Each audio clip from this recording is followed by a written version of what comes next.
So I'm here with Tom Clout, skipper off the winning boat from today, practice race of the 2012 JJ. Tom, you made the big decision early on. You went with the big rig. Was there any doubt in your mind? Yeah, there was a bit early on. There was a fair bit of breeze out there and it looked like there was a sea breeze filling in, but then this cloud was on the move, so we just had our fingers crossed before the start, and 10 minutes before the start it dropped off, so we're pretty happy with it. Now, you were clearly a whole load faster, upwind really and down, but talk us through that start. You kind of gave the fleet a bit of a head start, didn't you?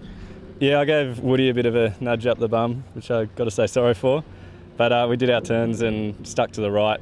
It didn't work too well on the first leg, but we stuck in there and made up gains downwind with the big rig.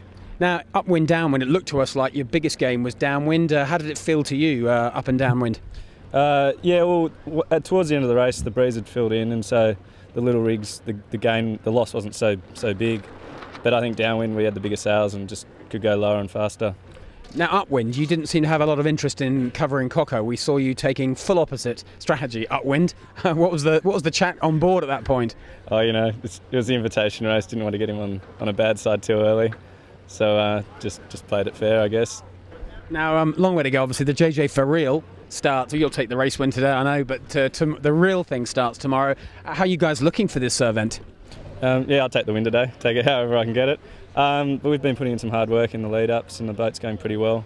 So we're happy. We've done all we can. We've done the boat work, and just got to see how it all pans out now.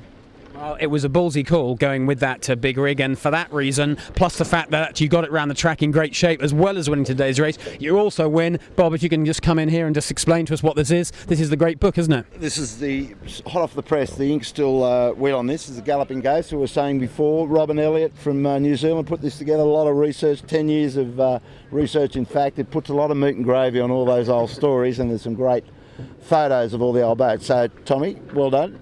Camera Cat, epic move of the day, mate. Thank you. Right now, you'd want to be on a big rig. It shows amazing amount of foresight or just good luck. Maybe they're getting rid of their good luck a little bit too early in the regatta. But today, they've gone controversially with a big rig because it is a practice race, and that means they don't get to measure themselves against other boats with a like-for-like rig. So maybe they've decided that winning the practice race is not a bad thing. In fact, they're going to go flat out for it. So best of luck to them. It could work. Here is Pure Blond trying to get into a gap. She's obviously got one boat to win, but she's got full rights on. But Yandoo to leeward, that's John winning, can lock out Pure Blond. Pure Blond got nowhere to go right now. Hopefully they'll all put their bow down. The whole fleet's looking a tad early, but not bad. I think that might be a clean start. Simon Nern DeLonghi looked early. Pure Blond getting it very wrong on the committee boat and almost capsizing to windward. But I think they've recovered. They certainly didn't make a clean start, but it is a legal one, albeit right at the back of the fleet. So we're going to see if they've got a big enough advantage of the big rig. Can they come through the fleet? Because you can see from this angle, nicely positioned, Bob, they are basically very close to last across the line. Or we have a collision. That is a Mojo Asco. That is a full-on hookup. That's looking pretty ugly. You probably think you was going to get a bit of room there, mate. I think we did. We didn't actually have it on camera to know whether actually it was a 3-boat length zone rights issue or whether it actually became port and starboard. But either way around, on a practice race, nobody wants to hook 2 boats together. Luckily, it's light airs. The damage will be hopefully minimal. The Pride will be hurt more than the boats will, and I'm sure Archie Massey and Asco will work it out between them. Pure Blond is, I think, got a just about. She's got starboard. She can call starboard on Appliances Online. So it's all pretty close, these two. Pure Blond with their extra big rig should be able to soak down for the mark. Appliances Online could have quite an ugly rounding here, got a feeling, but Michael Coxon is round first. Pure Blond will be second. Appliances Online will be third. We're just abreast of Bradley's Head, and we're on Michael Coxon, and you can see the big sails of Pure Blond delivered. So I don't think we'll see the big split we see on the previous beat, but the weather could yet have something to say on this. You know, we've got a little bit of rain right now, as you said, Bob, but it's not really coming down that hard. The breeze hasn't really shifted much. The pressure hasn't changed much. That could yet happen. There is one more lap to go. Let's wait and see.